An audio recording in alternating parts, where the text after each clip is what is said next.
Okay, shalom everyone. Um, I'm not sure exactly what all is happening, but uh,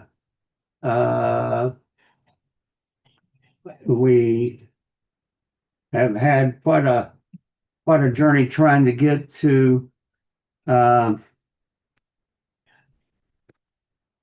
finding everything on the computer tonight, and so please bear with me. Um, I'm just not sure what all is is happening. Uh,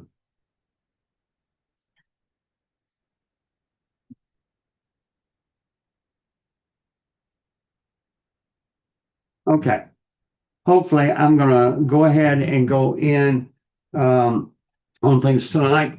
Uh, there's been all kinds of complications. My computer went out for a major part of the day. There's been just numbers and numbers of things that have come up, so I apologize. But not to take away from what we're going to do tonight. Now, I've got two things.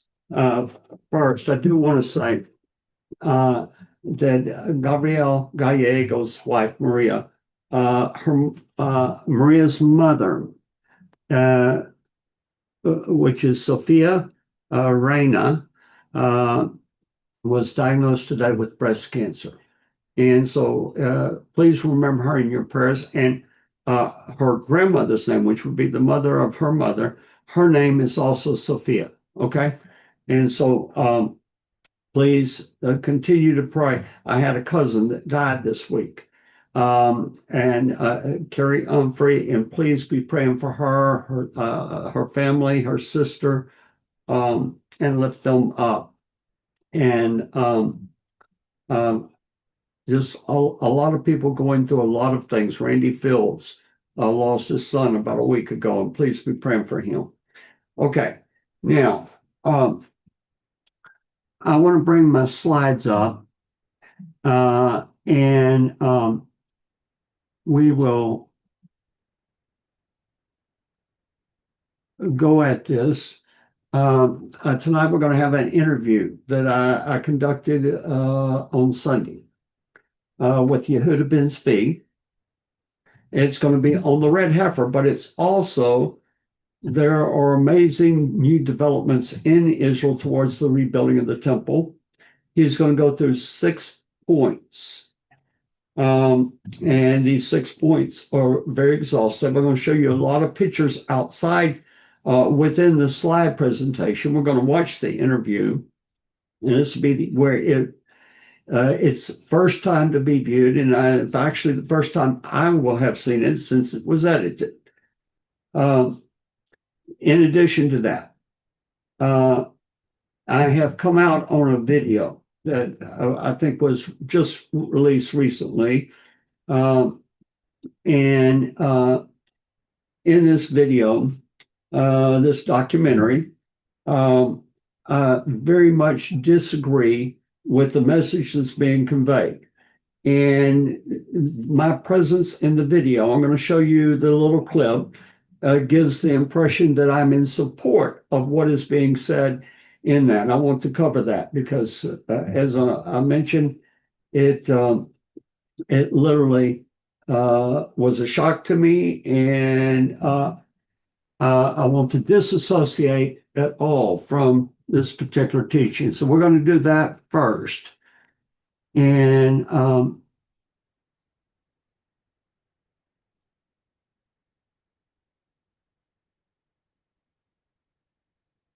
And let's see, hopefully. And they haven't found one stone. We're talking over 300 years, and they haven't found one stone from the Roman fort. It's because it's been sitting in front of their eyes all this time. The Antonia Fortress was originally by Herod the Great in Jerusalem between 37 BC and 4 BC. It served as a military barracks for the 10th Roman Legion, also known as Legio Exfratensis. The fortress was an impressive architectural feat, essentially a city within a city. Its primary purpose was to safeguard the Second Temple and to serve as a symbol of Roman power to anyone who dared to challenge the might of the Roman Empire. Additionally, it provided a place of refuge for Roman soldiers during times of unrest and was instrumental in maintaining peace and order during the Roman occupation of Jerusalem. Although Herod rebuilt and likely expanded the Antonia fortress, it had previously existed as the Barras. This was a Greek word for tower that John Hyrcanus built to replace the previous citadel or fortress that had defended the temple even before Nebuchadnezzar's destruction of Jerusalem. Modern scholars tend to downplay the importance of the Antonia fortress, describing it as a relatively small annex located at the northwest corner of the Temple Mount complex. But is this depiction accurate? When you go to the Israel Museum, and they have a very good model of the city, but one of the areas that is inaccurate is going to be that they have a small Antonia fortress at the northwestern corner of the Temple Mount. The model that we have at the Israeli Museum today is almost laughable, and I hate to be that harsh and that cutting, but it is flawed in so many ways. Tourists go there believing that what they're seeing is an accurate depiction, but if you look at it and study the Bible, it is wrong on a lot of levels. They needed to put this Roman fort somewhere because no one's found one stone of it. So if this is the Temple Mount, they say that has to be the place of the Roman fort. Even though there's no foundations there, an artist drew it in. Okay, what you saw was the man that was presenting this is Bob Cornuke. And he has a theory. He's put out a book. He had an earlier video that the Holy Temple was down at the city of David. And that's inaccurate. It is impossible. I'm going to show that very briefly. We're going to kind of move quickly through this. But the quote that he used from me, first off, he says that the Antonia Fortress was the entire Temple Mount. Okay, and that down below that was the Holy Temple. And it is, as I mentioned, very inaccurate. He also spoke of the temple model. It used to be called the Holy Land Temple, Holy Land Hotel Temple model. It was located at what was called the Holy Land Hotel. It was moved from there to the Israel Museum. Now, it's an excellent model. I take every group I have that goes to Israel, we go to the model. Rico asked me to go with him to show him some of the things that I knew on the temple that he didn't know. I took him to that model for 3 hours because that's where you get your layout on the geography and so forth. Now, I disagree with the depiction of the Fortress Antonia in the small size. But let me say that the majority of scholars would agree with that model, okay? I'm talking about good archaeologists and so forth. And so I want to show why I disagree and how I disagree and how it has nothing to do with the Bob Cornuke message, okay? And so I want to clear my name. And right now, the credibility of my name and the individuals and the organizations I'm working with is really, really essential. Okay, so I'm going to go to the slides, and we'll go through this. Okay, so here, this is the Holy Land model. The Antonia is what you see in the blue square. Okay, and so the rest here is the Temple Mount. Okay, and this is a close-up of that model. And you can see it's a fairly good size. I mean, that looks pretty small, but nevertheless, it is fairly good size. But there are numbers of reasons now that I disagree with this. I want to show a book. Yeah. All right. I thought I did share my screen. Okay. So let me go back. Debbie says that, okay, so here, this is the Holy Land Hotel model. What you see in the blue frame here is the Fortress Antonia. Now here's a close-up of it. Okay. And so, as I mentioned, most scholars, most people that I would respect will say this is where the Antonia was located. And I agree with you. I believe the Antonia was located here, but it went down into the Temple Mount. I'm going to show you how far and so forth. Now, I want to show a book. Let me stop sharing for a moment to show this book. This is a book called The Architecture of Herod the Great Builder, and you see the name Nebuchadnezzar. Now, Nebuchadnezzar was an amazing archaeologist. In fact, his discovery of Herod's tomb a few years ago made the front cover of National Geographic magazine at Herodian. And if you go to Masada, he is the archaeologist that's explaining things at Masada. He was the leading expert on Herodian architecture until his death several years ago. And so I want to show you his comments, what he said, and we'll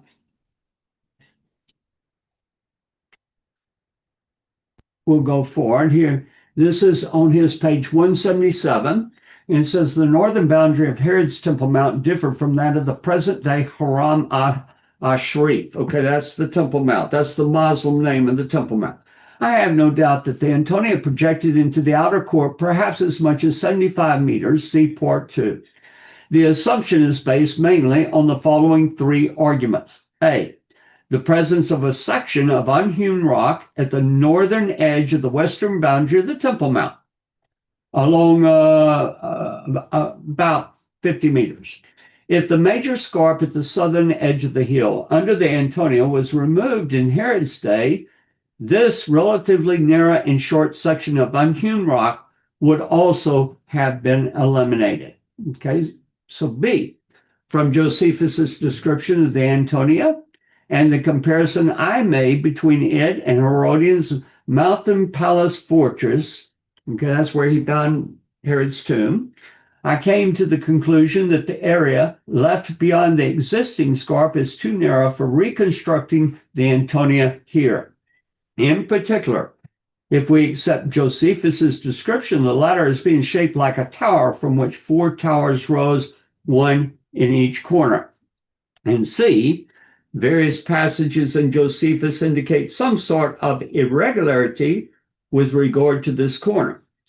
Were this not so, one would expect a more general reference, such as the Antonia is located to the north of the Temple Mount, close to its western corner.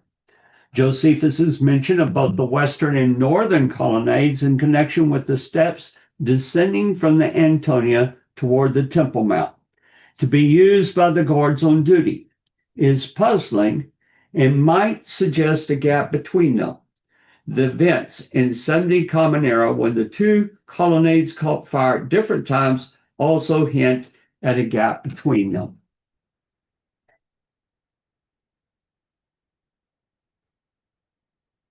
Now, this is on page 139 of Netzer's book. And as you can see, in the top left-hand corner, you have the Fortress Antonia. Now, it extends down into the Temple Mount, making a much larger fortress, but still, in comparison to the Temple Mount, it's just a small section, okay? And so we're going to look at some other things. This is one of the quotes from Josephus. This is Jewish War, Book 1, paragraph 175. Now, Aristobulus, by degrees and unwillingly, gave credit to these accusations, and accordingly, he took care not to show his suspicion openly, though he provided to be secure against any incidents. So he placed the guards of his body in a certain dark subterranean passage, for he lay sick in a place called formerly the Citadel or the Boris, though afterward its name was changed to Antonia. And he gave orders that if Antigonus came unharmed, they should let him alone. But if he came to him in his armor, they should kill him. He also sent some to let him know beforehand that he should come unharmed. Okay, now unarmed. Now, this is a map of the Temple Mount, and I want to show several features. Now, here is where you see the red arrow going. That is the Antonia Fortress as presented in the Holy Land Hotel model. What's at the Israel Museum? This is what most scholars would agree with. However, the Boris actually extended down to where you see this cistern. Okay, it has a number 22, and there's actually a second cistern here. I think it's number 18. And you see there's the word Fassi. That is a dry moat. Now, Professor Netzer believed that it came down into this mound, if you can see my cursor, and that it came down as far as the moat. And so I agree with you. That's what I believe. That was my statement, that what we have at the Holy Land Hotel model, that it is too small. But the model is fantastic. The information is fantastic. And this is not a make or break deal, but definitely in no way would I suggest that the Temple Mount was down at the city of David. Okay, I'm going to show a few more slides. This is where you see the model, as most scholars have it, in the blue. That's the Antonia. Here's your Temple Mount. Now, what Cornuke says is all this blue here is the Temple Mount, the Antonia Fortress. The Holy Temple is here in the city of David. Now, I want you to look at this carefully.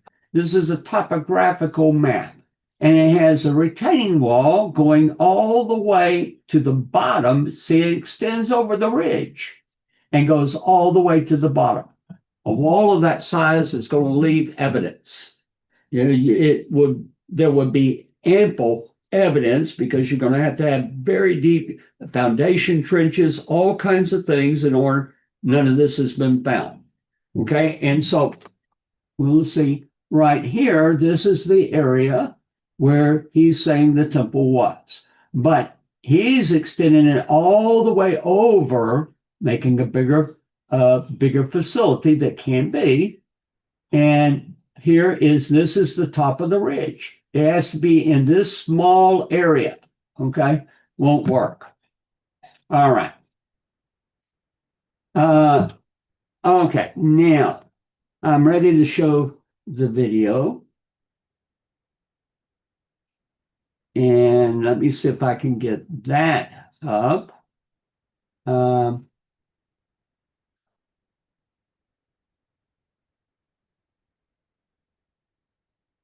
right, here we go. If I can.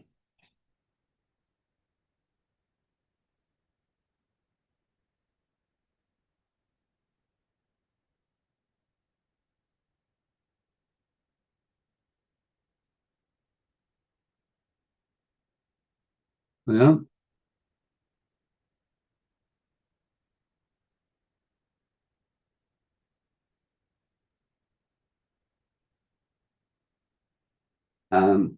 you're going to have to bear with me. Okay, here we go. All right.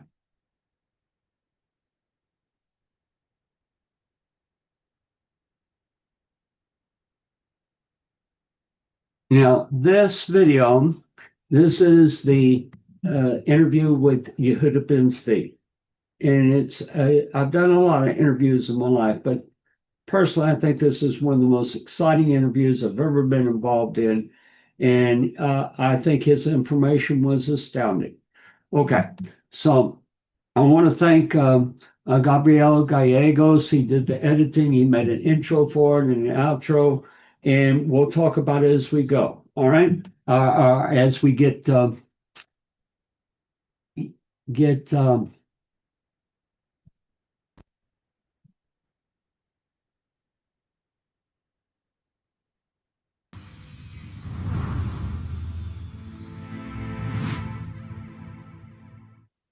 Shalom, everyone. Tonight, we're going to have a special update on Jerusalem, the Holy Temple, and I'm very, very excited. My name is Joseph Good. I live in Houston, Texas, and if you want to know anything about me, my life has been devoted for the last 40 years to seeing the Holy Temple be rebuilt. Now, along those lines, major things have occurred in Israel. There are major programs in process. And we have a special guest from Jerusalem, Yehuda Ben Tzvi, that will tell us more about what's going on and give you the details. Welcome, Yehuda. Shalom, Joe. It's lovely to be your guest this evening. How are you? I'm good. I'm good. And you said my name is Yehuda Ben Tzvi. I live in Jerusalem with my wife and kids, actually overlooking the site of the Temple Mount from my balcony. That's um, our vision every day when we live here in Jerusalem. And I'm the son of a family of Levites, generation after generation who've kept the oath. Jerusalem, if I forget you, may my right hand forget its strength. And I spend my nights and day reminding myself, the Jewish people, and the rest of the world to love Jerusalem, never forget Jerusalem. And through the Mikdash Educational Center with Rabbi Mordechai Posov, who I work with over the years, we run around Israel, south, north, west, and east, schools, communities, with 3D goggles, with models of the temple, to allow the Jewish people to reawaken the love and the yearn to Jerusalem and the temple to be rebuilt. Please God soon. That's my day to day. And as you said, it's definitely fascinating things going on around over here. You know, you mentioned the goggles, the 3D. We have worked with y'all on that, and in fact, y'all are using our app to show Rabbi Persov. Joe, Yes. You have been over the decades a unwavering friend and partner who has been a sincere and a clear and a trustworthy voice, which is so important these days. And you definitely bring the word of the temple out from Jerusalem around the world in a coherent and trustworthy manner, and we extremely appreciate it, your friendship. Well, thank you. Tell us what's going on. What's all the Well, big it's definitely an epic, historic few years around over here, challenging and difficult, but it feels as though the Jewish people are on a surge, and we're moving forwards to a new era, a new stage in the history of the Jewish people. And it's not all about arms and strength and the military effort, but it's also about faith and about the inner strength, remembering who we are, why we are here, what is the destiny of the Jewish people. And here, Jerusalem is at the pinnacle of all the events. Every soldier who went through Gaza saw the pictures of the Temple Mount in Gaza, and it reminded us how much Jerusalem and the temple itself is an inseparable part of this whole story, which is moving us one step forwards towards Jerusalem being rebuilt. Very good. Very good. Now, in the last few weeks, though, there's been a major step towards everything coming together for the temple. Exactly. Fascinatingly enough, the north has not just been an area of gunshot and a military movement, but within the hills of the Galilee, a beautiful red heifer was born around a month ago, and she was, funnily enough, discovered by one of our team members from the National Red Heifer Institute, who works at the farm. He impregnate sperm he brings over from the US, Shai Givon, and fascinatingly, he realized the potential of the calf born on the farm, a red heifer born from a black Angus, but she was tip to toe, 100% pure, and that's definitely showing that things are moving forward in a fascinating turning of events. You know, you have to have the red heifer for the temple, the services to return. I mean, there are exceptions that can be done, but the fact is we've got to have a red heifer. Haven't had one for almost over 100%. 2,000 years. And so It's definitely a yeah, huge change for the Jewish people. right. And we realize it's not a private event or a private issue, but we call ourselves the National Red Heifer Institute, bringing experts together over the past decade, have been expertly involved in trying to rekindle, as you said, a purity which hasn't been alive for the Jewish people for the past 2,000 years. And we brought together experts who are now making breakthroughs in the field. And we realize we need not just as a National Red Heifer Institute to do our best to move things forward, but we need a strategy which will allow the whole thing to turn into a national historical event in due course. And this evening we'll elaborate on the strategy, on the 6 points which bring the whole story together. Namely, the first we began elaborating on shortly was the red heifer itself, the first vital component needed. The second vital component is a pure Kohen, something even more rare than a red heifer. The third is the exact pinpointed point on which is meant for the burning of the red heifer, not a sacrifice, Right. but a It's pyre which we burn the red heifer upon. Right. And then, once we've achieved those three vital components, we need to turn it into a national historical event via creating a national halachic backing, which we'll elaborate upon, a awareness and a national backing of the Jewish people saying, I do, interested and involved in recreating purity after 2,000 years, and then a financial backing which will allow a national historical event in due course. We're going to elaborate upon those 6 points shortly throughout this interview. Let me ask you a question. The National Institute for the Red Heifer, when was that established? Established over the past year, where we realized that the efforts have to come together as a group with all of those who have been involved in it in the past decade. And we needed a strategy, which I just went through the step of the strategy in order to slowly push forwards. And I promise you, Joe, my feeling throughout the whole effort is that we are small people, partners of a great and almighty God who has been through surging and moving us forwards faster and greater than I would ever have expected. And I do my best to be his small partner and do his bidding to keep the project as the best and forthcoming as I can. You know, one of the words here that you've used numbers of times that I think is critical is the national. It has to be a national movement. And the Jewish people in the land of Israel, and God willing, all over the world, are going to say, we have to have the Holy Temple now. And that this is a major step, this movement, this national institute for the red heifer, I think is a major stepping stone to getting that message out, having a centralized location that correct information is coming forth from, and so forth. So let me let you do the talking, and I'm anxious to hear.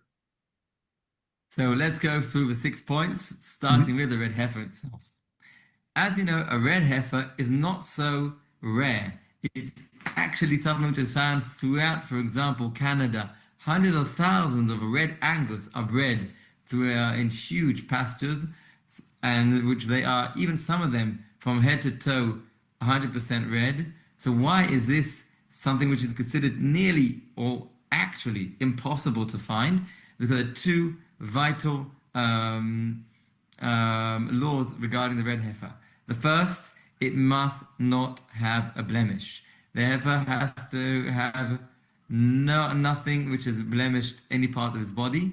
And throughout the US and many other countries, by law, you must place an ear tag upon birth upon the newborn calf, which practically making 99% of cattle which you reach over a week's age are not worthy for the ritual because they have a blemish, a hole in their ear. They're disqualified, and therefore you have to find a way of finding a heifer without a blemish in its ears. For example, we mentioned the red heifer born up in the Galilee.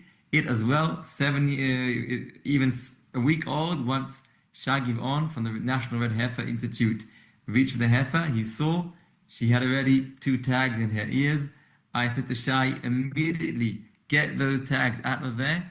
And so the next day, 8 years of age, she already didn't have any tags. And we are now waiting to see if the blemish will heal 100%. And then it turns the dilemma of what are the halachic definitions of a passing blemish. These are all parts of in-depth study, which our sages, which we've put together, a whole group of sages who are studying these subjects. I'll elaborate upon that soon. And they'll have to reach conclusions. But it's very hard to find a red calf which hasn't had a blemish. The second is that it has to keep its 100% red coat until it's 2 years of age plus. Most red Angus grow by a year and a half. We spent months researching the subject. They grow white hairs. Even the 5 red Angus brought over to Shiloh here in Israel a few years ago, they've also grown white hairs in their tails. Therefore, it's nearly impossible. Though here again, the National Red Heifer Institute has brought together breakthrough ideas. For example, Rabbi Isaiah Ariel, head of the Halachic Institute, he brought forward a proposition to use electrolyzer, which actually uses laser to burn the stems of the white hairs in order that we will definitely be sure that they will not grow white or black hairs instead of the red hair, those which have been taken off by laser. And therefore, if the red calf born in the Galil is close to our hands and we keep careful and watch over it, please God, we'll be able to make sure that it keeps 100% red coat, because as long as the hairs are very few and very sparse, they can be plucked out, and the laser can actually be very useful to allow that to come into being. Also, this particular heifer was born from a black mother, which genetically is strange because it should be dominant black regarding red, but as she turned out red, it then reduces the chances that she will grow white hairs. Therefore, we pray to God and we do all our efforts to purify our hearts that she will be in due course in 2 years' time not a red calf, but a red cow. That is the halachic definition, 2 years plus of age, and therefore she will be considered a red cow, a red heifer, which can allow us to revive purity for the entire Jewish people in due course, maybe in 2 years' time. You know, you mentioned Rabbi Zora Ariel, okay? His father has been the leading sage on the Holy Temple since 1987, and actually he was one of the paratroopers that in 1967, when the Temple Mount went back to the people, and that's when God called him. And a lot of people know his name. And so I just want to make that connection with Rabbi Azaria as his son. Exactly. Rabbi Ariel has been spending years and decades creating a path towards the actual building of the temple. Where I work, the Mikdash Educational Center with Rabbi Persoff, have been the educational voice, allowing to create the awareness and the involvement of the Jewish people to join this effort to rebuild the temple step by step. It's a long path, but we're slowly moving forwards. And definitely the Red Heifer project is a breakthrough regarding the temple, as we will see towards the end of this discussion, where we will ask, why on earth do we need a red heifer? What is the importance of the ritual itself? But let's move to the second step in our strategic plan, which we started with 3 vital components: the red heifer, and the second, a pure kohen. Now, a pure kohen is even more rare than the red heifer. I agree. Any kohen today, a priest who blesses the people in the synagogue, is considered a kohen, but a pure kohen is something which is nearly unheard of, because he has to be born outside a hospital, because the hospital is a place which can have impurity regarding from a dead body. There's a whole field of study. What is purity? What is impurity? Usually purity has connotation with life and the enhancement of life, and impurity stems from death or losing potential of life, and therefore a dead body is the most severe level of impurity according to the Torah, and therefore any closeness to a dead body, whether by touch like a graveyard or with a tomb, or in a vicinity in a hospital where somebody passed away, that would turn anybody within the hospital impure. Therefore, the whole entire Jewish people today are considered impure regarding the impurity of a dead body. Though, if the parents of the Kohen grew up with such a burning aspiration to see the temple rebuilt, and shows that their son would be born at home, and there are families who have made this choice and effort and have had their son born at home, and throughout his life have made the effort that he would never step, not in a hospital, definitely not in a graveyard, and over every trip they would ask and consult with an expert, is this area considered a impure zone, or is it clear and therefore no problem to walk there?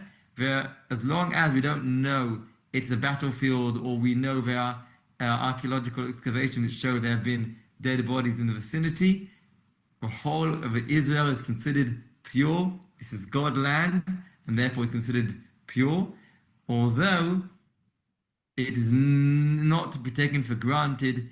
Any small mistake can turn the whole life's effort to vanish. For example, one family had 4 sons who were in their teenagers, and one day somebody passed away in the building, and the whole family were considered impure. And we had nothing we could do, and now, thank God, there is a pure Kohen who we definitely keep in secret, but thanks to the nation of the Jewish people at large coming closer to Jerusalem and the temple, there are families who have devoted themselves to recreate purity, and there is a family who have actually moved greatly forwards, and therefore we are pretty close to having a pure Kohen who is prepared with the task involved. Thank God, and thanks to the effort both of Mechon Mikdash, the Temple Institute you mentioned, and Rabbi Azaria Ariel, and we pray to God that we will have the merit to keep this moving forwards. Now, let me just recap. So a Cohen, he has to be born, his parents have to be Kohanim, both the mother and the father. He has to be from birth. He's never going to go to a hospital, never going to go to a cemetery, never attend a funeral. none of these things. And wherever he goes, it's going to be under supervision to do everything to keep him from coming into contact with corpse impurity. And he can't be, he has to be a certain age. Okay, he's going to have to, and so as you mentioned, this is over 13 to become of age. And this is, and as you said, Jay, this, go ahead. It moves from this span of the control of human control, and we will feel God's partnership in the whole project. I must tell you, just a short while ago, our Kohen, who again is pure, he went to visit a family in the hospital. He didn't enter the hospital himself, but he drove into the car park to allow his wife to enter to visit the family. And then we reach a difficult dilemma. Is the car park considered part of the hospital? And we went through severely to understand, was there a dead body in the vicinity or not? And thank God, who kept the Kohen pure, and the hospital was free of any impurity at the time, but it could have so easily been otherwise. Right. And this is a partnership between our efforts and God's blessing, which we try our best to have have the merit. Okay. And then we move to the third vital component. The place for the burning of the red heifer must not be in Jerusalem, must be facing the exact spot of the temple, namely where the golden dome stands today, the foundation stone, the place where, according to the rabbis, heaven and earth meet. This is the foundation of the entire universe. And the Kohen stands facing this point where his eye can see clearly the place of the temple, and there he sprinkles 7 times from the blood of the heifer, and only there can the ritual be done. This takes us to Mount of Olives, which any area higher than Temple Mount, which is exactly eastwards from the Golden Dome, is in the vicinity. Here is another halachic dispute, which we will delve into soon. 10 yards left, 10 yards right. Is that out of the consideration? And so we really have to know halachically to understand what are our definitions. As the National Red Heifer Institute, we have pinpointed and located an area which we think is considered clarified, and it can be done. And therefore, we think we have a specific place. Where it was done apparently 2,000 years ago is lower down, where the church is settled in the center of Mount of Olives, though we don't think they will be overwhelmed and forthcoming to allow us to hold the ritual there on their premises. So we look for other areas. Another thought which I heard just recently about is somebody said, why don't we build a balcony on the eastern side of Temple Mount, and on that balcony you could also move towards Temple Mount without entering the holy site itself, but it can also be used as a platform for red heifer. So there might be other breakthroughs, and we are slowly moving forwards. But thank God, all 3 vital components are moving ahead step by step, again with human effort, but God's partnership, because without Him, nothing can succeed. Right. But this is not enough. As you said, and it's the central point, it is a national institute. It's a national effort, program, which needs 3 more components. The first is a national halachic backing, which means we've created a school of 20 rabbis who are deeply versed in the laws of the temple and of purity of the red heifer, and they're taking 10 or more important selected dilemmas which we need to reach conclusions to give practical guidance to the program. and they are step by step reaching conclusions by democratic resolution. And so far, over the past month and a half since they began study, they have made decisions on 3 subjects, which then they will need to bring forward to major sages throughout the Jewish people to receive their blessing and their agreement, because these subjects haven't been delved into properly for the past 2,000 years, and leading halachic authorities today don't always have a coherent say on each subject. Therefore, we created a school of 20 scholars who are devoted to making conclusions on the subject, and then we allow the Jewish authority or rabbinic authorities to give their input in order to, in the end, reach a saying where we can tell the Jewish people at large we have the confidence that we are doing God's bidding, and we have a national halachic authority to move the project forwards. Very good. Very good. And all of this I see as a stepping stone to the nascent Sanhedrin, the not fully empowered Sanhedrin, to become a fully empowered Sanhedrin, which you're going to need for the Holy Temple. You definitely, you touched the point. One of the 3 dilemmas is, do you need a Sanhedrin to recreate the red heifer purity? There's some sources which it seems you might, and they reach the conclusion that although until the Sanhedrin are re-established in Israel, it is not obligatory to have their presence recreating the red heifer ritual, but great effort must be done to make it a national event. That's the whole meaning of this Sanhedrin. We are not representing ourselves, we are representing the entire sides of the Jewish people of the nation, and therefore part of this interview is us slowly creating larger awareness and a feeling that this is a national program. Very good. Step 4.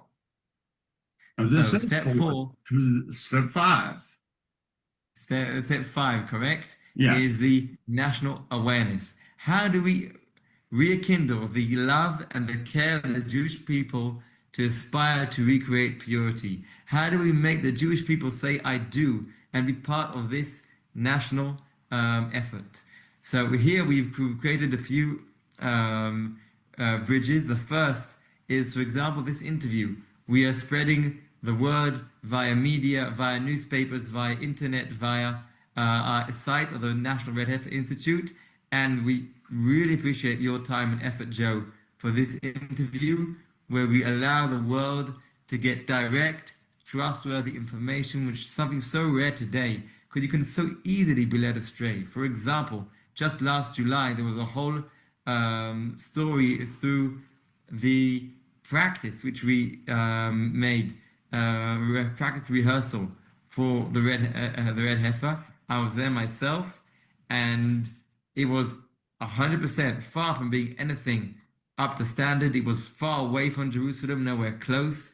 The Right. Kohen wasn't 100% pure at the time. He drove in a car from the spring to the actual point. It finished long after dusk, and the whole ritual has to be finished rather before the sun sets, and I could continue for half an hour. But others made out that it was the actual thing, and led many people astray. And you must check your sources. And Joe, you are definitely a trustworthy source, which I very much appreciate. That, for example, was just a practice run, which if we keep praying to God to have his merit, it will in due course move us further forward. We're not there yet today. So we are spreading the word, interviews, newspaper, articles.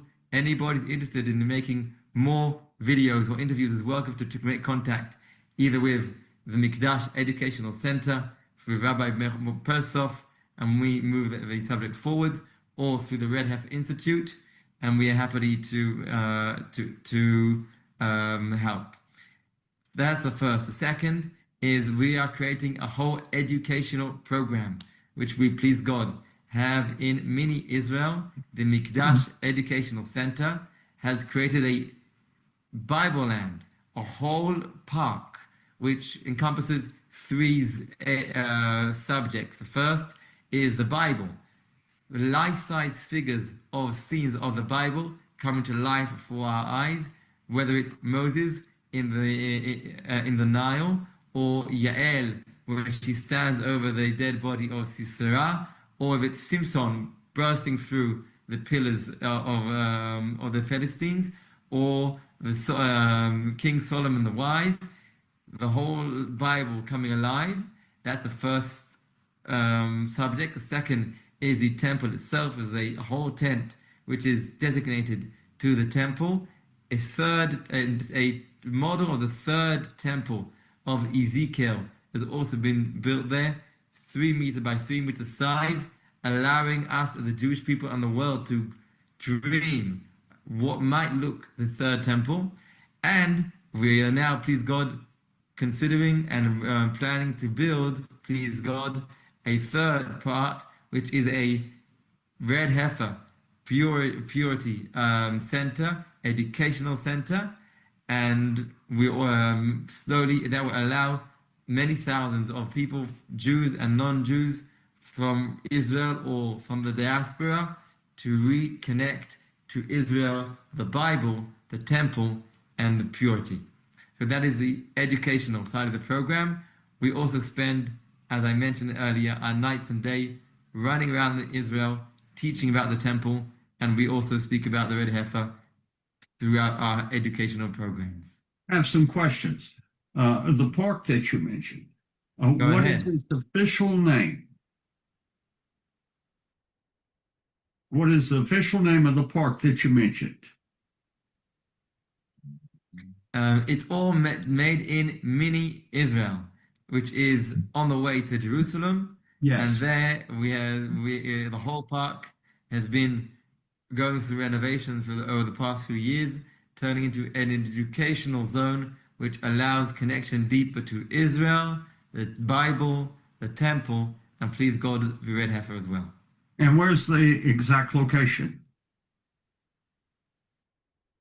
The exact location is Latrun, which is half an hour away from Jerusalem, about 45 minutes away from Tel Aviv, just between Tel Aviv and Jerusalem. Yes. And, you know, I actually worked with Mini Israel back in right after 2000 and everything. So it's kind of good to be back involved. Now, They had 15 years ago, they had a plan of creating a life-size tent of the temple. yes. And the vision was stored away into the drawer, and it's come out of the drawer, and it's returning to life. Yeah, it is. In fact, these were the business plans for that program. And Wow. so,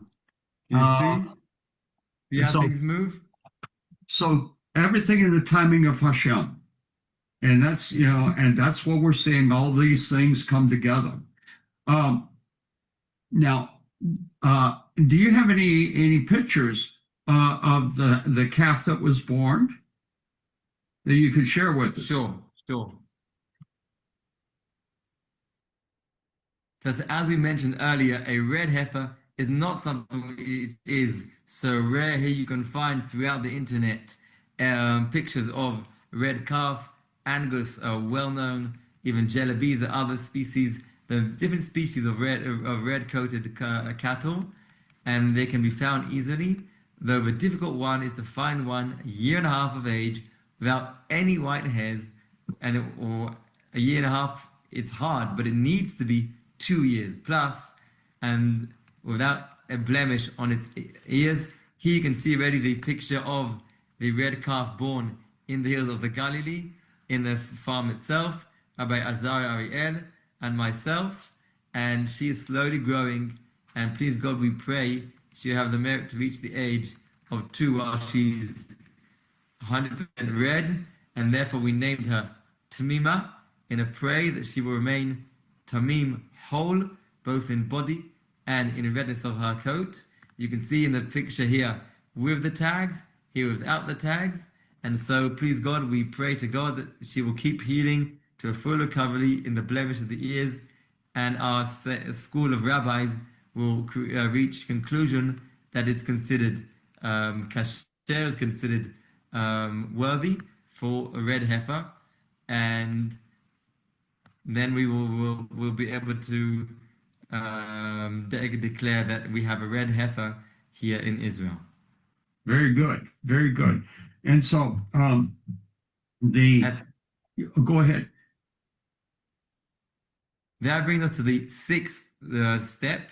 We mentioned the red heifer, the pure kohen, the spot where the burning is taking place, the halachic backing of the rabbis, the national awareness to choose educationally to choose to recreate purity, and the sixth is a financial backing to create a historical national event here in Israel, recreating purity after 2,000 years of exile. This is definitely a expensive enterprise, and here I frankly say we are not asking for funding from any non-Jewish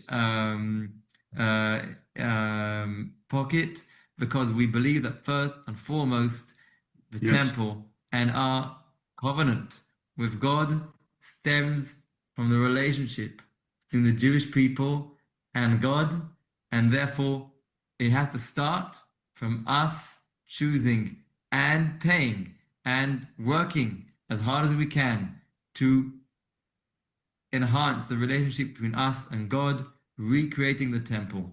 And once its temple is built, the circles can resound. Once we've made the inner circle, it can extend to the outer circle, creating God's presence within the Jewish people, bringing blessing to the nations around the world, to allow entire humanity to come to Jerusalem and stand before God. I'll elaborate this towards the end of the interview, but we are first of all starting with a national event, all funded by Jews, and when we reach a stage that we are able to turn it into an international event, we will allow the rest of humanity to take part in their part of the international event. But it has to start from the Jewish people, out of great respect for every man created in God's image. But the third temple will start from the Jewish people, and then it will turn to the rest of the world. That is our understanding. And on the other side, educationally, through the Mikdash Educational Center, here we are more than welcoming anyone interested in being a partner in helping to fund the educational programs which run around Israel, teaching and creating love and aspiration towards the temple. As you said, Joe, it's late here in Israel because we've been working all morning, and I'll be there back tomorrow on the subject, and also funding this park in mini Israel, which we already have the Bible figures being well and done, the temple, but we want to create a whole educational center regarding the red heifer, purity, and we are more than welcoming any partners who are interested in funding. You will show at the end of the interview the page you created, Joe, to allow anyone to join our efforts through the Mikdash Educational Center with Rabbi Persoff, and then you can definitely be part of helping us rekindle and reawaken the love of the Jewish people to rebuild the temple in Jerusalem. And this brings us to our last point of the interview, I think, which we must ask, why is it important? Why does anybody care so much about a red heifer? Why did it break news world round? What's the whole story about? And here, I must tell you, Joe, first and foremost, it's all about the relationship and the close between us and God, how we are able as human beings to have his presence dwell within us. Because for 2,000 years, throughout the diaspora, we have been devoted as the Jewish people, as you mentioned, to the halakha, to the in-depth study and keeping of very specific minute, detailed laws which we have been uh, um, holding dear and clarifying generation after generation. But once the Jewish people have moved from after 2,000 years of exile to a new step in the life and the story of the Jewish people, creating a homeland and a nation here in Israel, it makes a great change where we can aspire to create a nation which God dwells in our midst.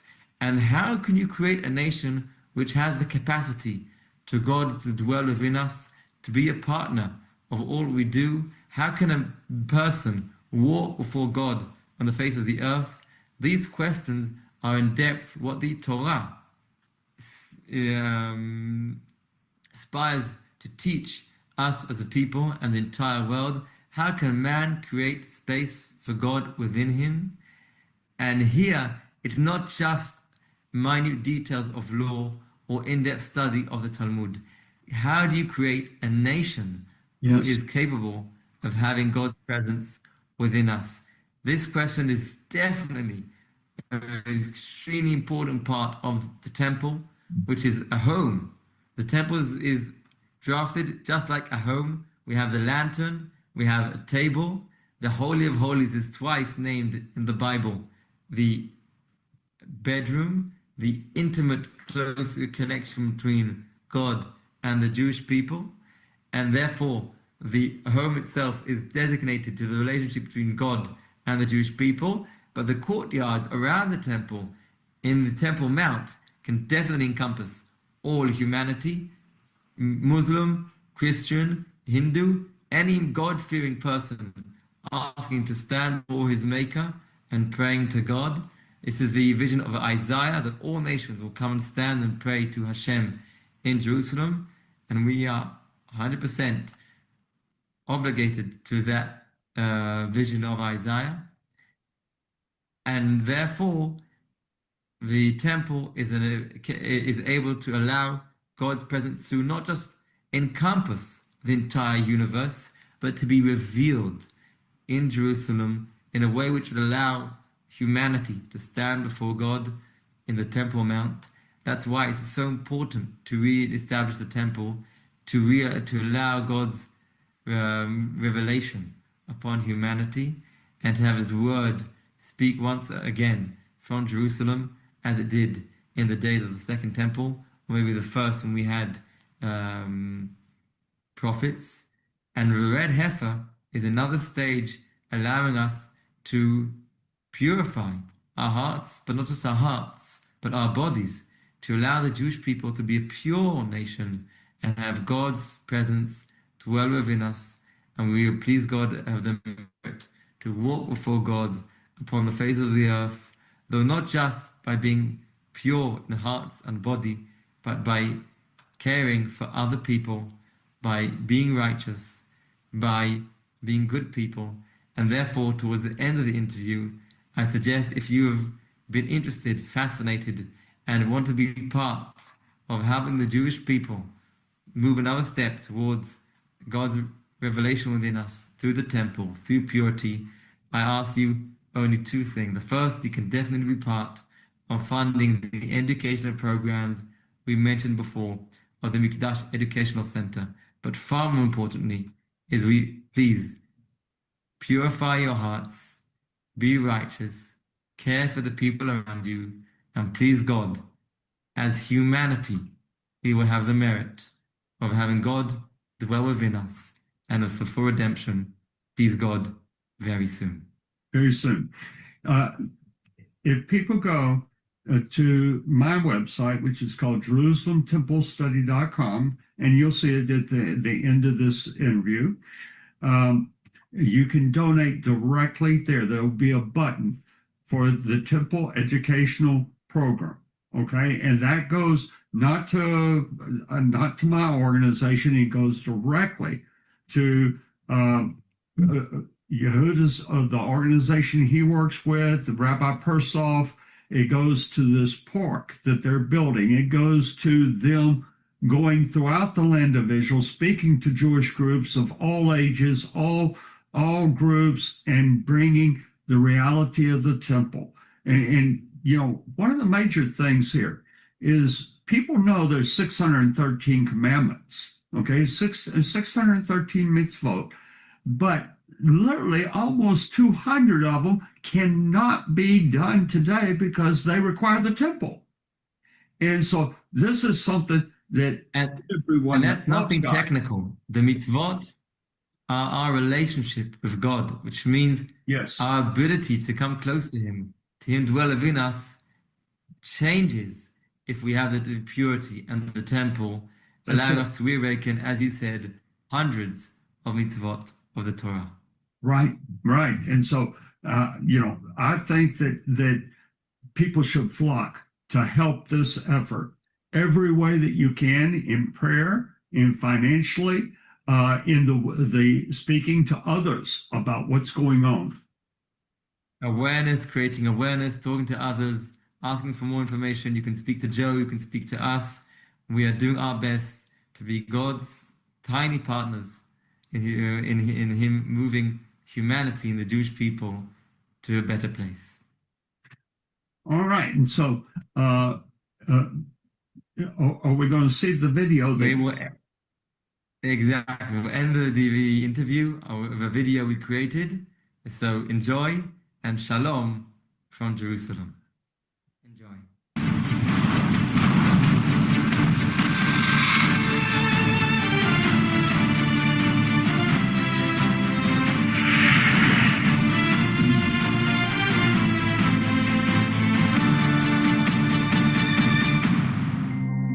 Depuis des millénaires, un mystère plane dans la tradition juive, celui de la vache rousse, la para adouma.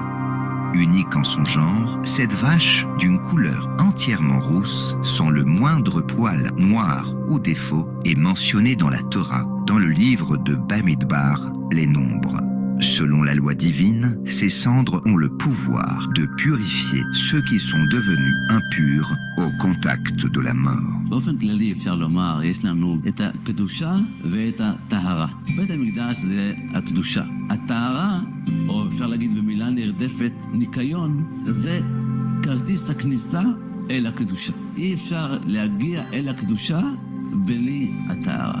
ומה זו הטהרה? מה זה הניקיון שעליו מדובר? התורה קובעת דברים מסוימים שהם מטמאים, ויש דרגות שונות של טומאה, והחמורה ביותר זה כשבאים באיזה מגע עם אדם שמת. זה יכול להיות אפילו לא שמישהו נגע במת, אלא היה באוהל של המת, תחת קורת גג איתו. אתה יכול להיכנס לבית חולים שיש בו עכשיו מבנה ענק, שיש בתוכו עכשיו מישהו שנפטר, הטומאה עוברת לכל מי שנמצא תחת אותה קורת גג עם הנפטר. ואיך ניתרים מהטומאה? רוב הטומאות ניתרים על ידי טבילה במקווה. אבל טומאת מת, לפני הטבילה במקווה, צריך גם להזות על הטמא, להתיז עליו מים שמעורבב בהם אפר של פרה אדומה. אם לא עושים פרה אדומה ואין לנו אפר כזה, אי אפשר להיטהר מטומאת מת. והיום כמעט כולנו טמאי מת. הזכרתי בית חולים, אנשים הולכים לבית קברות, לבית לוויות. יצא לאדם במשך החיים להיפגש בטומאת המת, וכל עוד לא תיארו אותו עם המים הללו, עם האפר הזה, הוא נשאר טמא אפילו אחרי 100 שנה. האם יש היתכנות לעשות את זה בימינו? לדעתי התשובה היא בסוף כן. Une purification indispensable pour pouvoir entrer dans le temple de Jérusalem. אדם שהוא נטמא למת יכול להיכנס להר הבית מסביב, אבל החלק הפנימי של הר הבית זה המקדש, ההיכל שהיה קודש הקודשים כמובן, וגם העזרה, החצר שמסביב להר הבית, הם אסורים בכניסה למי שנטמא למת. מותר לטמא מת להיכנס להר הבית עד מה שנקרא החל, רצועה שמקיפה את העזרה, את החצר של בית המקדש. השאלה היא לשם מה אתה נכנס. אם אתה נכנס כדי לבנות את המקדש, תיכנס למרות שאתה טמא. אבל אם אתה בא רק להתפלל, רק בטהרה. אז לכן כיום הרבה יהודים עולים להר הבית אחרי שהם טבלו במקווה, אפילו בלי הפרה האדומה, הולכים מסביב. החלק הפנימי של הר הבית, הרמה, הגבעה במרכז הר הבית ועוד קצת מסביבו, אסור להיכנס כיום עד שיהיה לנו את הפרה האדומה. Dans toute l'histoire du peuple juif, seules 9 vaches rousses ont été utilisées. Et selon la tradition, la 10e apparaîtra à l'époque messianique. משה רבנו, יחד עם אלעזר בן אהרון הכהן, עשו את הפרה הראשונה במדבר סיני. הפרה השנייה שמוזכרת בדברי חכמינו, נעשתה על ידי עזרא הסופר, 1000 שנה אחרי משה רבנו. אחרי זה בימי בית שני נעשו עוד 7 פרות. שהרמב"ם כותב שאת הפרה האדומה העשירית יעשה המשיח. וכנראה שאמר את זה כהשערה שנראתה לו הגיונית. וייתכן שהוא צודק, אבל זה לא הלכה. אין הלכה כזו, שאם המשיח לא בא, אתה לא יכול לעשות. La vache rousse n'est pas un animal sacré. Elle est le symbole du mystère divin, de l'élévation au-delà de la logique humaine et du lien éternel entre le ciel et la terre. אנחנו צריכים שינוי תרבותי ביחס אל המתים. כי חלק מהרעיון של הפרה האדומה זה היחס הנכון בין החיים והמוות. פרה אדומה היא בעל החיים הכי גדול מהבעלי חיים הטהורים, והצבע האדום גם כן משדר איזה עוז וזה חיים. אדם הוא הנפש, וזה כאילו צבע של דם, צבע של חיים. ואנחנו לוקחים את החיים הללו, שוחטים וכאילו שורפים וכאילו נהיה אפס, נשאר קצת אפר. מכניס למים חיים, יש עדיין חיים. אפשר להתאר מזה, להשתחרר מהמוות. יש פה איזה רמז לתחיית המתים, שהמוות זה לא סוף העולם. יש המשכיות. בזמננו באים אל הקבר, כשהיה בית המקדש, לא היה דבר כזה. קוברים את הנפטר, וזהו. כשיהיה לנו את הפרה האדומה, יהיה מותר ללכת לבית קברות עדיין, אבל תצטרך שוב, אם אתה יודע, עליתי בבית קברות, עכשיו אני שבוע שלם לא יכול להיכנס לבית המקדש, אז אנשים בהדרגה פחות ילכו לבית הקברות. La vache rousse est un signal prophétique, annonçant un bouleversement spirituel, la venue du Mashiach, le Messie, et la reconstruction du 3e temple. מה הקשר בין הפרה האדומה והמשיח? זו שאלה שהיא גם כן דורשת שינוי תרבותי. יש דברים שהקדוש ברוך הוא ציווה אותנו, יש דברים שהקדוש ברוך הוא הבטיח לנו. מה שהוא ציווה אותנו, אנחנו צריכים לעשות כל מה שאנחנו מסוגלים. מה שהוא הבטיח, הוא יקיים מתי שהוא בוחר. אז לגבי הפרה האדומה, אם יבוא משיח לפני שנספיק לעשות אותה, הוא ייתן את ההוראות, יסביר מה לעשות, ייתן את האישורים, ינהל את זה, יהיה לנו יותר קל. אבל מה שאנחנו צריכים לעשות, אנחנו לא תלויים במשיח. כמו שאנחנו מניחים תפילין בלי משיח, כמו שאנחנו חוזרים לארץ ישראל עוד לפני המשיח. אבל בעיקרון האלה שני מסלולים שיכולים לעזור אחד לשני, אבל לא תלויים אחד בשני. האם אחרי שנעשה פרה אדומה, בגלל זה יבוא המשיח, אחרי שבוע או אחרי 1000 שנה? אין לי מושג, לא משנה לי. En Israël, des vaches rousses sont élevées avec un soin extrême. Chaque détail est scruté. לפני שנתיים הביאו ארצה 5 פרות אדומות, הן היו מצוינות בשעתן. התורה מדברת על פרה, זה לא עגלה. זה גיל 2 ומעלה, והתחילה להיות אדומה תמימה, 100%, בלי שערות לבנות פה ושם. לצערנו צמחו לאל שערות לבנות, חלק מהם בוודאי כבר פסולות, חלק עדיין בדיון הלכתי על הכשרות שלהן. אנחנו בשאיפה לחפש פרות נוספות. כתוב שהיא גם בלי מום. היום כל פרה שנולדת עושים לה חור באוזן, זה כבר מום. Car si l'une d'elles s'avère parfaitement conforme à la Torah, alors le processus pourra commencer. כאשר יהיה לנו פרה אדומה, לפחות בהתחלה, יהיו כמה אלפי יהודים יתחילו להפריש חלה כמו שצריך, ולתת לכהן שיאכל את זה כמו שצריך. ותרומות ומעשרות, יתנו תרומה לכהן, והוא יאכל את זה, בטהרה. מזה להתחיל. חוץ מהפרה עצמה, יש לנו ברוך השם כהן מתאים, שהוא טהור, שהוא מעולם לא נטמא למת. לא היה בבית קברות, לא היה בבית חולים יחד עם נפטר, בדקנו את זה. Pourtant, tout ne dépend pas de la vache rousse. Certains gestes sacrés peuvent déjà renaître dans le silence des rites oubliés.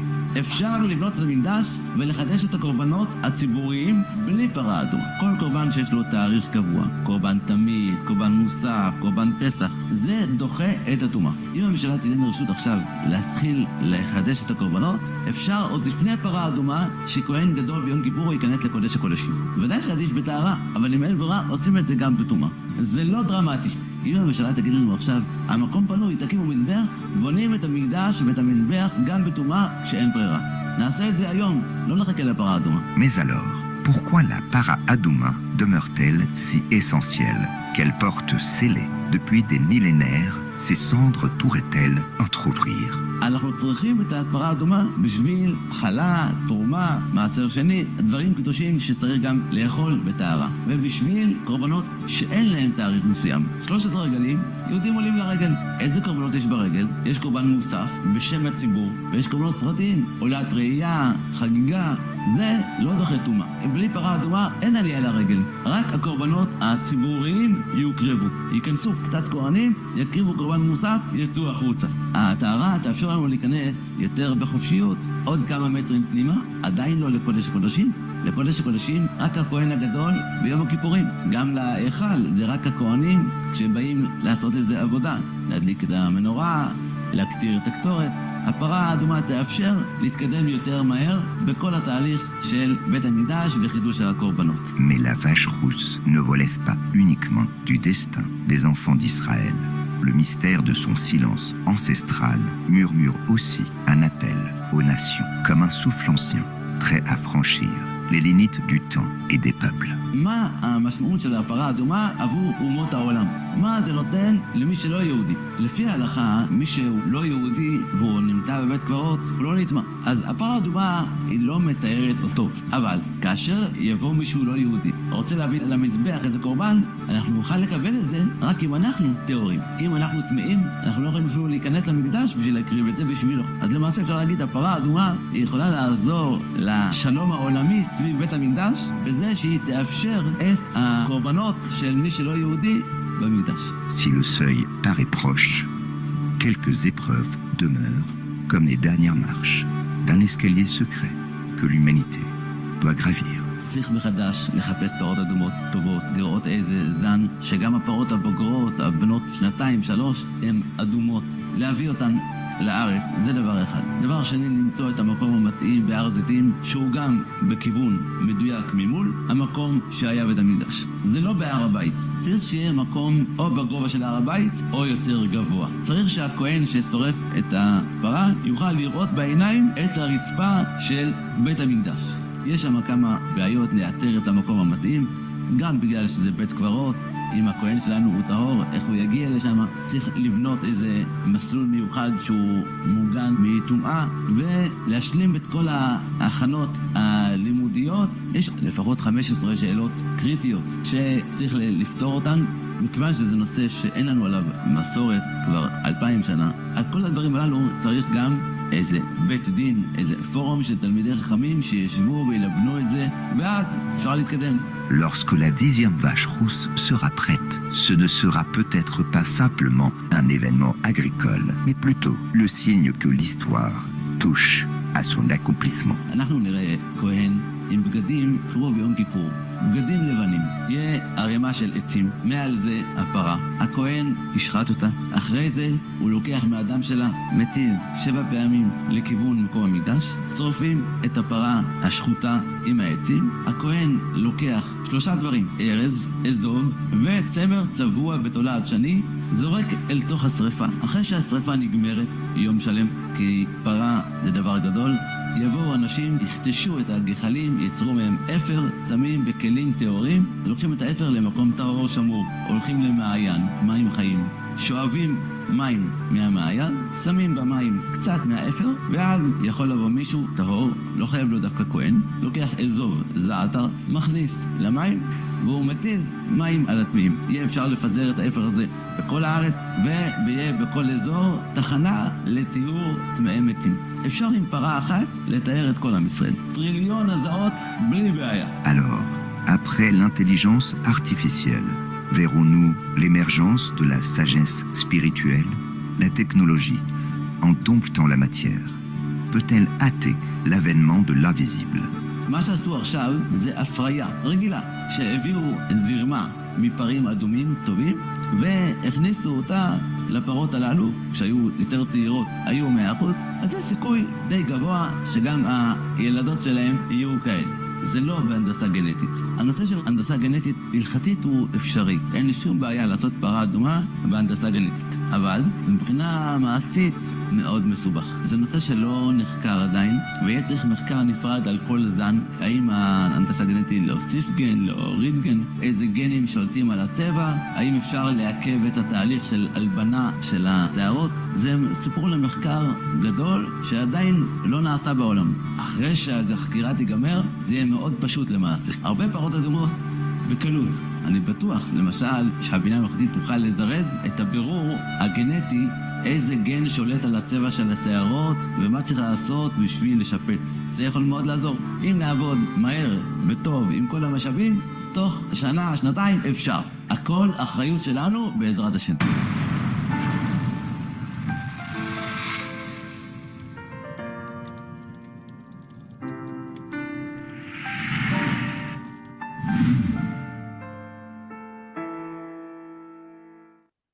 So Joe, thank you very much.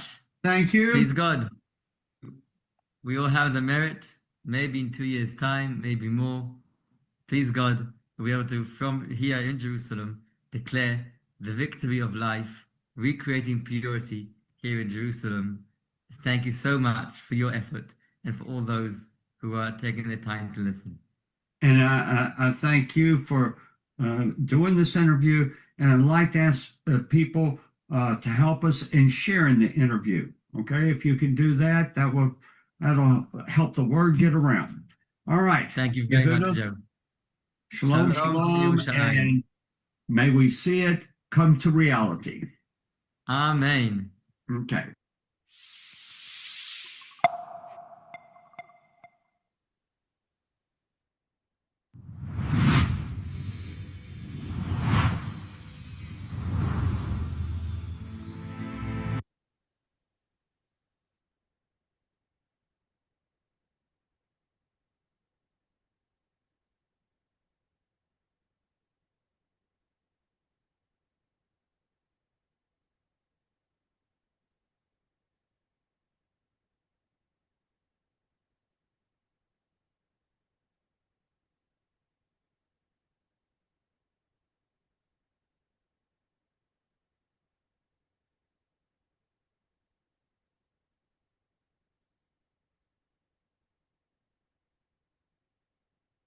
Okay.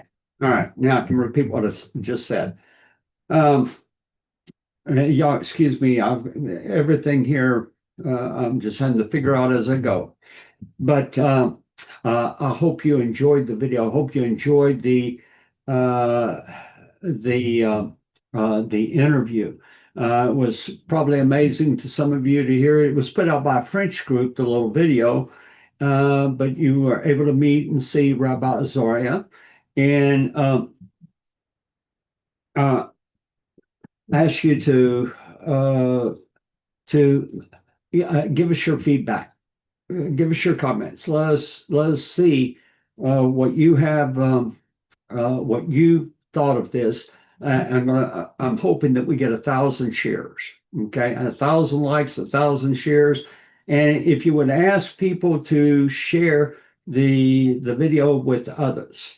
Okay, that will make a big difference. You can go to the Jerusalem Temple Study, and there will be a donate button for the training program that goes to the Mikdash Training Center. Okay, so it'll be deposited into an account, and as the money builds up, I will send it by wire to them. All the money will go to them. It does not go to us.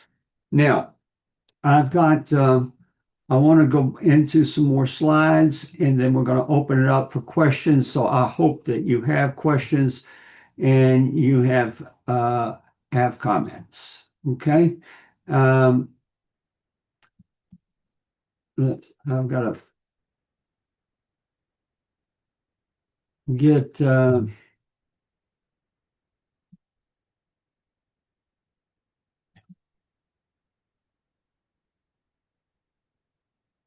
all right.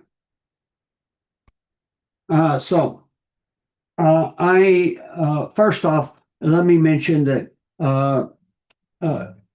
Yehuda did an interview with Rico Cortez. I encourage you to go see that interview. You might pick up some things that were said there that were not said here. And so I had some conversations with Rabbi Persov, and I wanted to check on some of the things on the extent of the education program. And you saw a couple of pictures in there. I want to show you a few more so that you have a grasp of what's going on and so forth.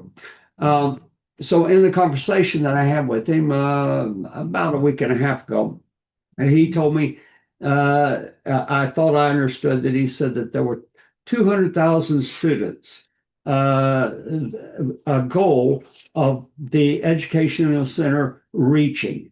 That this was actually proposed by the Israeli government, that they were going to fund it, and that he told me that they had gotten received 150,000 students. Okay, so I wanted him to confirm that.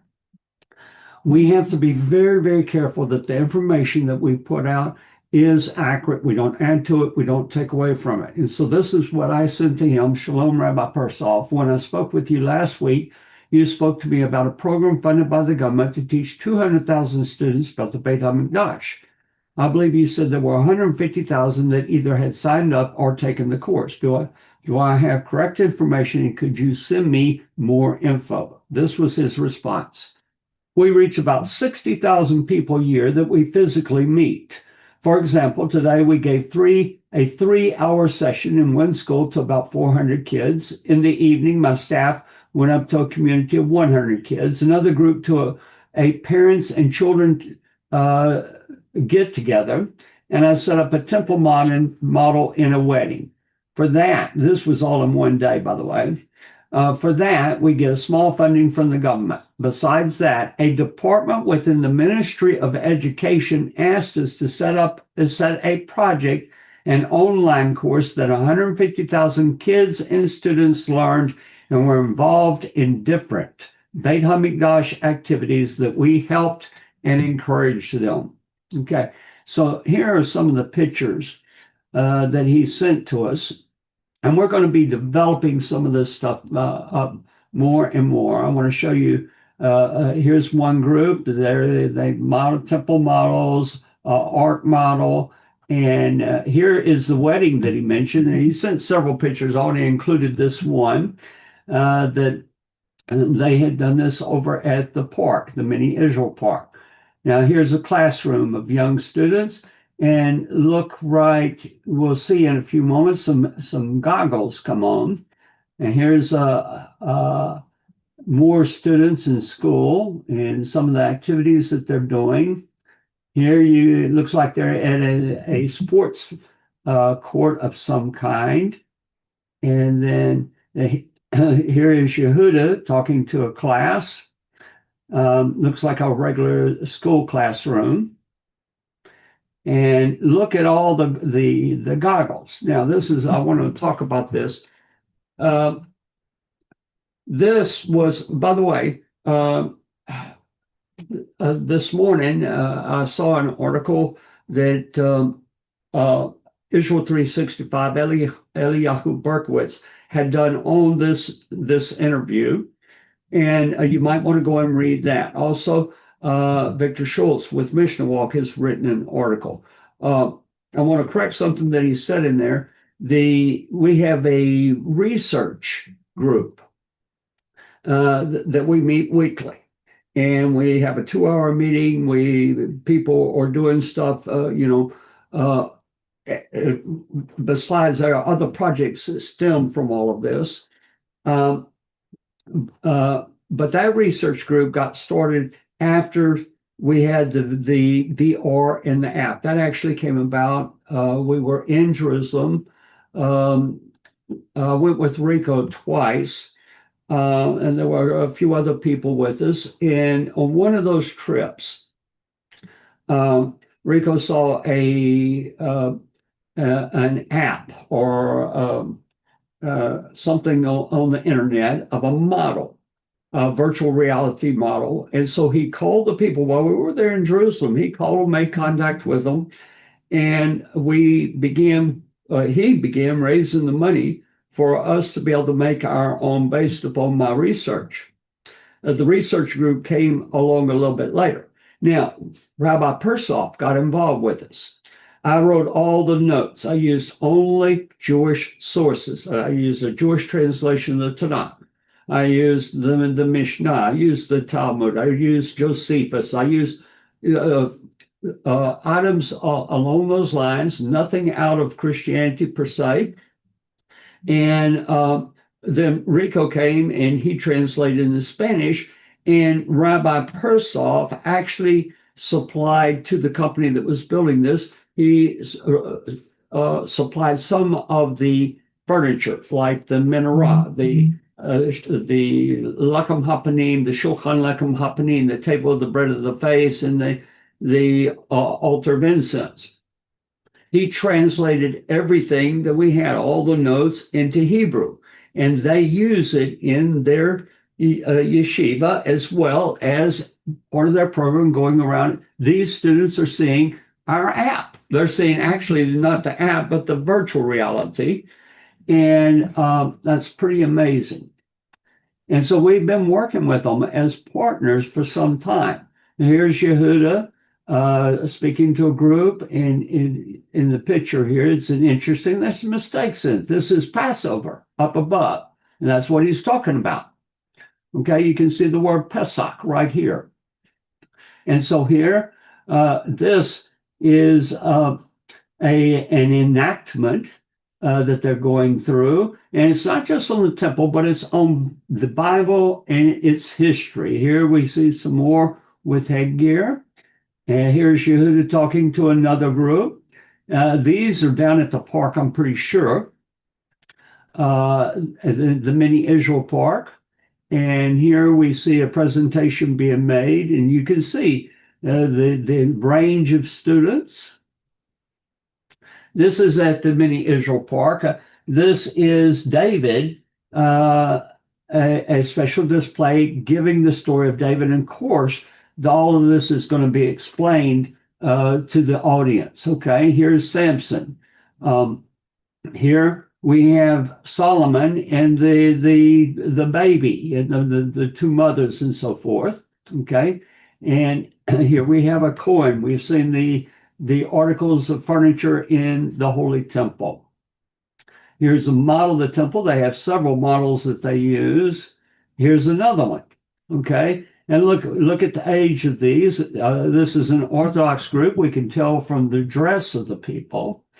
And here's your Lechem Hapanim, the bread of the face. Here's the altar of incense, the menorah, and it's shown in the setting. Okay, and so here, this is our next to last slide. Then I'm going to open it up for questions and comments. We have an interview with, this is Rabbi Persoff. Okay, it's Rabbi Mordecai Persoff. And, you know, one of the things I can say about him and Yehuda was that I talked to him at very late hours. Yehuda, when he did the interview, it was 10 o'clock at night in Israel when we got started. It was after midnight when we finished. He had been to a number of places working since early morning, all day, one presentation after another presentation after another presentation. And Rabbi Persoff's the same way. It's tremendous to work with him. Okay, and so here is the donation button that we have. You can go here and again, this money does not go to us, but I believe that it's something that you should see the value of and be a part of it. All right, I believe that's the last slide. Yes. Okay, so we are. I hope that you have some comments, you have some questions, and I want to again ask you to please share this material. All right, let me see if I'm not sure why I am getting absolutely no questions whatsoever.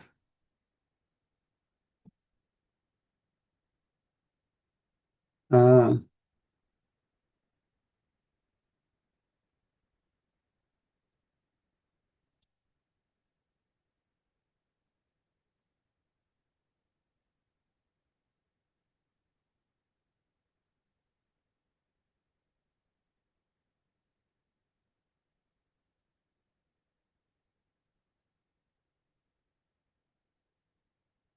hmm.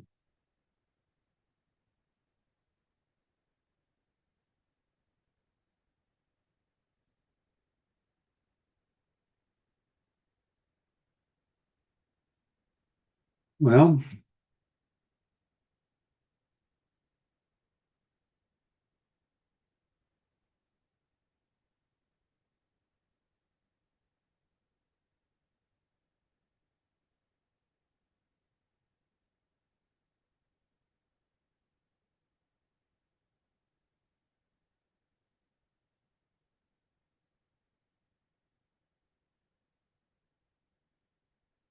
okay. Well, if I don't, uh,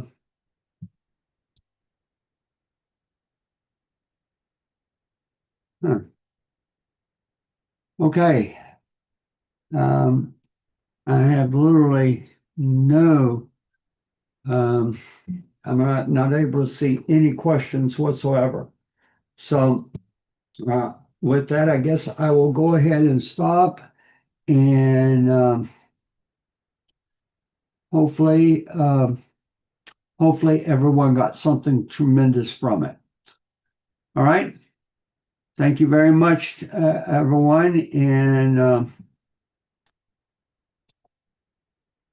we'll we'll hopefully be able to get this out to lots and lots of people, and we appreciate your help in doing that. All right.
Okay, people, I think we got to the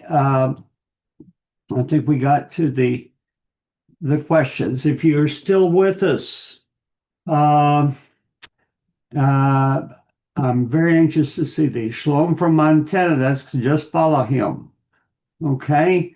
And let me get in here. Oh, Don Murray. Kathy and Don Murray. Shalom, everyone. And y'all be careful of earthquakes out there on the western United States. Linda Lee from North Carolina. Linda, you need to go back to Israel whenever we go.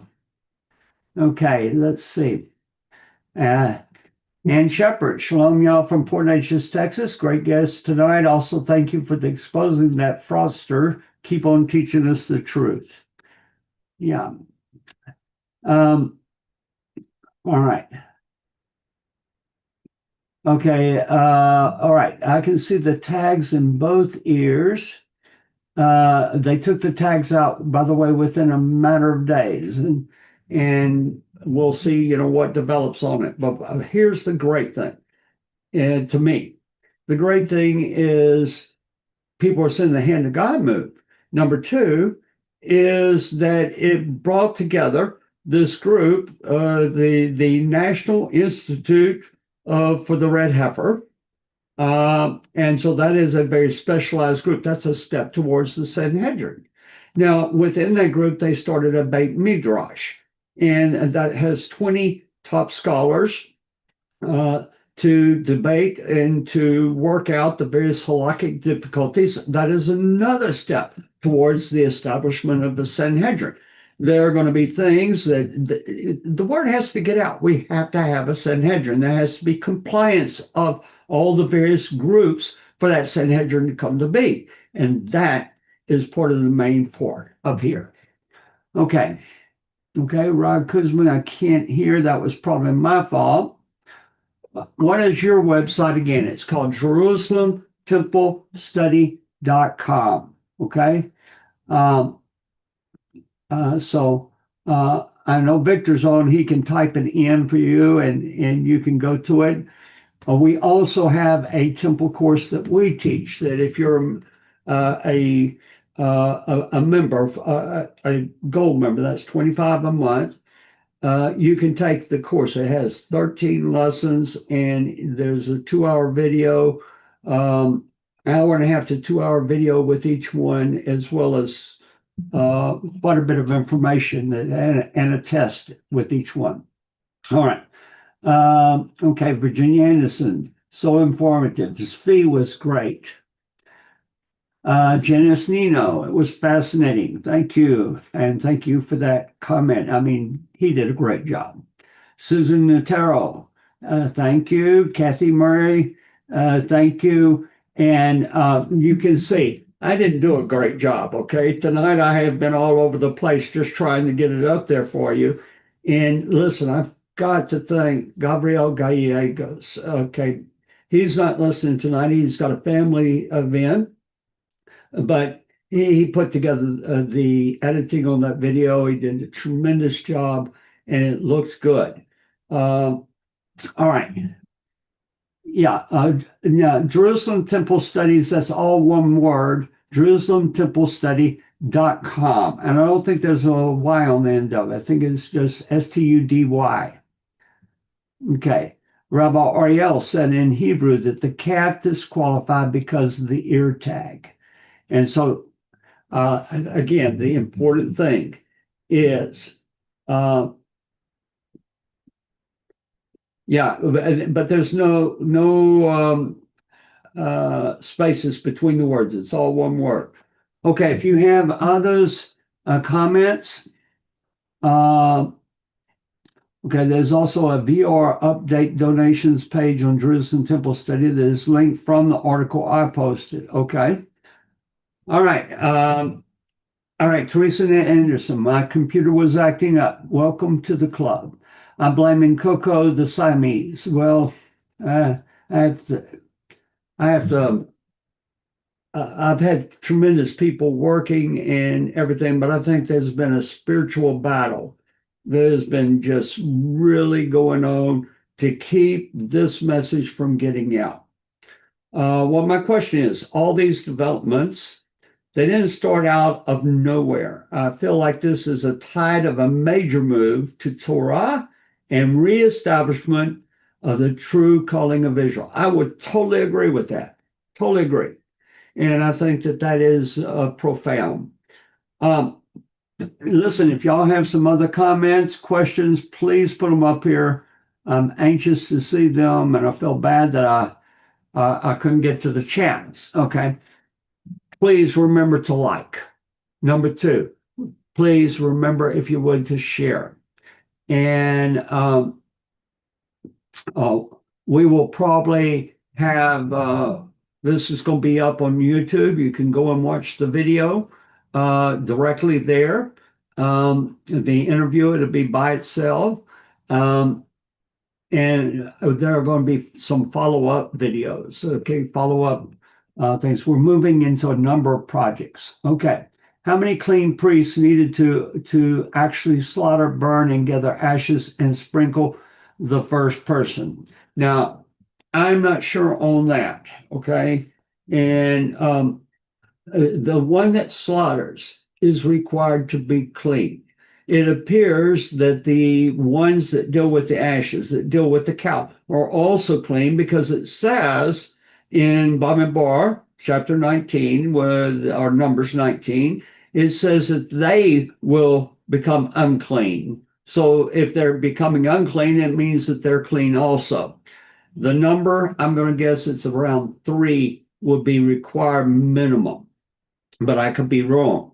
If you have an answer, well, share it with us. Okay. Okay. To actually slaughter, burn, gather ashes, and sprinkle the first person. Okay. And understand that the Cohen that slaughters the cow, he has several things he has to do. He has a piece of cedar wood.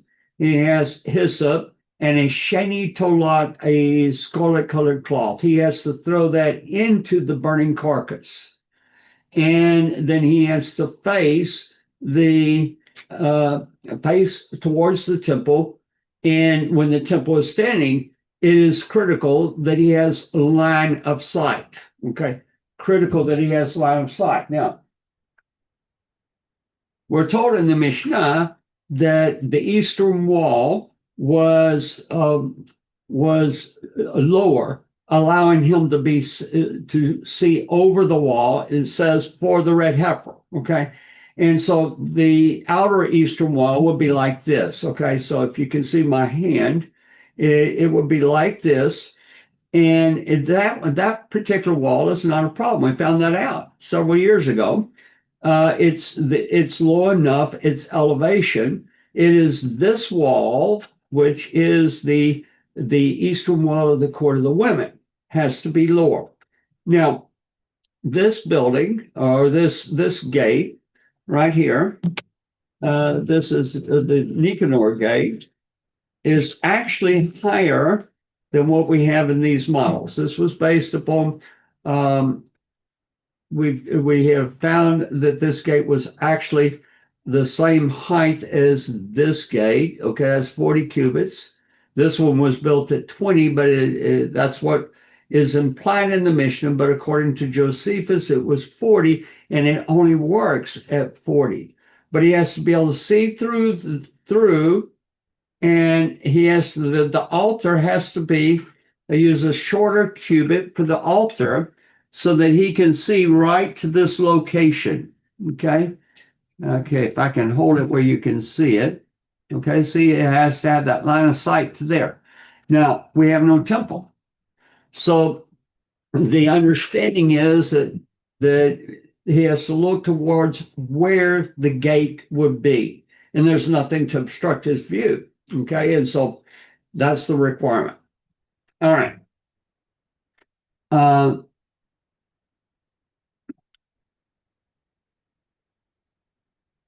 Okay, Ann says YouTube won't let me post a website link. Okay, I couldn't tell you anything about YouTube to save my life, to be honest. All right, maybe somebody else can respond. Victor said, I think 2 minimum, and that might be correct. It requires the one coin, but the other coin, another coin, is certainly spoken of in the scripture and in the Mishnah, and the however many that are there participating in the ceremony have to be corpse pure, not corpse impure, but corpse pure. In other words, they do not have corpse impurity. Okay. Rod Kuzman, we sometimes hear people say, why do we need a temple? We have Yeshua. Okay. Well, first off, it is prophesied that we will have it. There is a command in Exodus chapter 25, and it is a continuing tense. We have that Yeshua, the many things that are said, oh, well, he is a sacrifice. The word that is used, it can be translated as sacrifice. In Hebrew, it's the word zavak, but it also it means to be slaughtered. Okay, and a sacrifice in Hebrew, we don't use that word. We try not to use that word. Sacrifice is something that the heathens do. Well, the word in Hebrew is karban, which means to draw near. The offerings that God commanded were to draw near to Hashem. Now, to be a karban, it requires certain things. So, number one, it has to be slaughtered inside the inner courtyard of the temple. You can't be in this courtyard. Okay, this courtyard is the court of the women. You can't be in the outer courtyard, or you cannot be outside the temple compound. Okay, but there is a tremendous misunderstanding of what the temple is about, and Yeshua actually spoke in accordance with Isaiah 65, 56, where it states that my house will be a house of prayer for all nations. Okay. And by the way, when it says my house will be a house of prayer for all nations, it doesn't mean that there's going to be a mosque up there and that the Muslims will go to the mosque and Christians to a church. We're going to have the temple building. We're going to have the temple courtyards. We're going to have the temple services and so forth. But all of this is to teach the fullness of what God gave through his Torah about how to walk. And it is something that God promised us it was coming. And lo and behold, it will come. All right.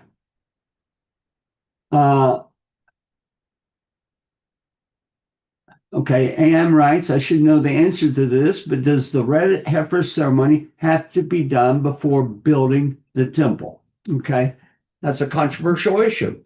I say yes. Okay, I say yes, and where I'm coming from, I understand that it's not going to be up to me. Okay, it's my opinions are my opinions, and I have what I can support them with scripturally and from the various texts, okay, from archaeology. But I'm not going to be the one that makes the decisions. That's going to be made by halakhic authorities. It's going to have backing of Sanhedrin and so forth. And so where I'm coming from is in the book of Malachi. And not Malachi, in Nehemiah. And I was hoping to see my corn. Here it is.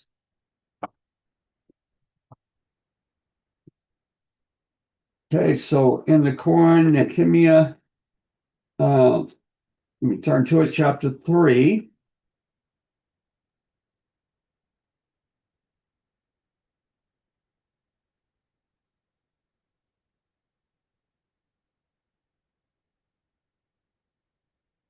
In verse 1 and 2. Okay, so one more page and we're there. All right. Well, then Eliashib, the high priest, rose up with his brethren, the priests, the Kohanim, and they built the sheep gate. They sanctified it and set up its doors, even to the tower of the 100. They sanctified as far as the tower of Haniel. Okay, so that's actually just verse 1.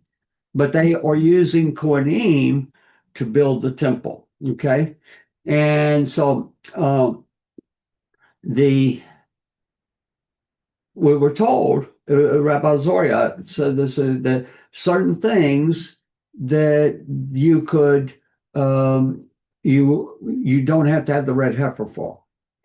And the certain things are going to be the offerings that are made for appointed times, like the Tamid, the daily offering in the morning and the afternoon, the Shabbat Musaf.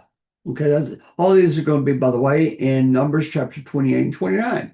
The Rosh Hashanah, the Musaf offerings, Yom Kippur, the Musaf offerings, and the service of Yom Kippur, which is 100% conducted inside the temple. And then the Musaf offerings for Sukkot, Shavuot, okay, and your festivals.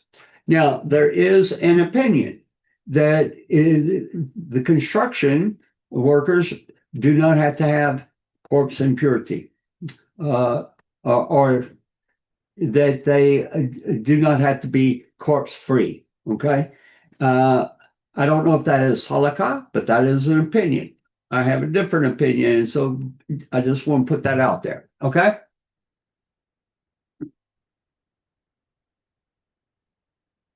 All right.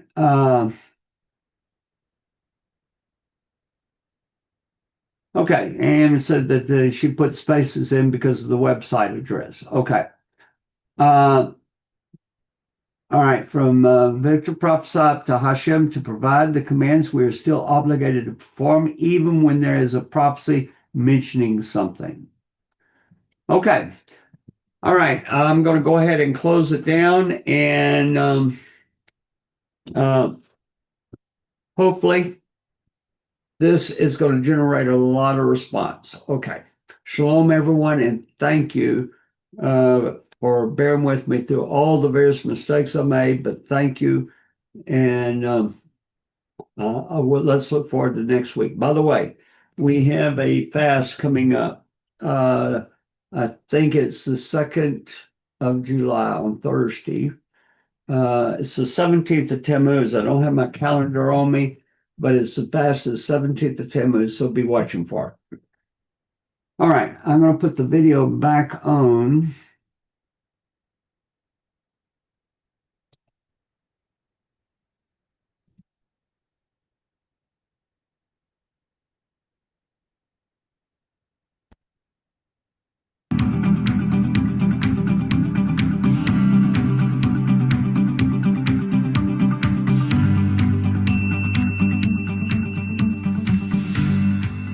Shalom, mi nombre es Gabriel Gallegos. Saludos a todos aquellos seguidores de Active Ministries, en especial a nuestra comunidad latina.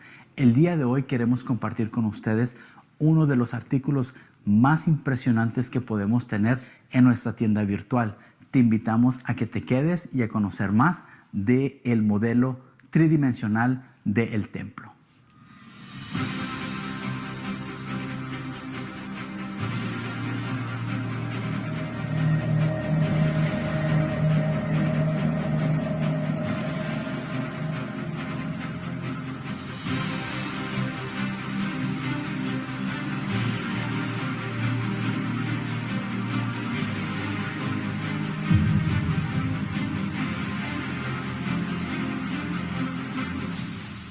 Les presento el nuevo modelo del templo.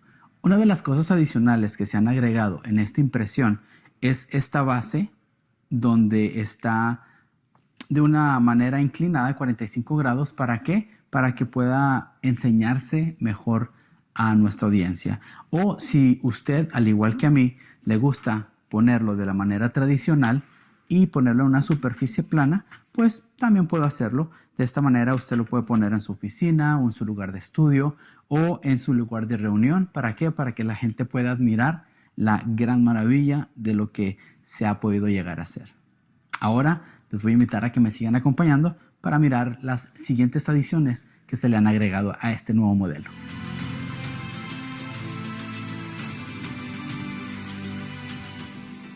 Uno de los nuevos aspectos de este nuevo modelo tridimensional son los colores que se han añadido, como el color oro, el color blanco, un café y un café un poquito más claro. Podemos mirar el color blanco en los 15 escalones que están en el atrio de las mujeres, como también en las 4 lámparas. Podemos mirar el color blanco en el misbeach, en el altar, como también en los 2 escalones que están entre el ulam y el altar. Podemos encontrar este color blanco también en estos pequeños mikvaot o también baños de inmersión que se han añadido. También podemos apreciar en el misbeach, el altar, se agregaron a color las 3 fogatas y en el centro podemos encontrar de color café más claro las cenizas del altar. Otro de los buenos beneficios de este modelo es de que los edificios adicionales, el techo puede ser removido.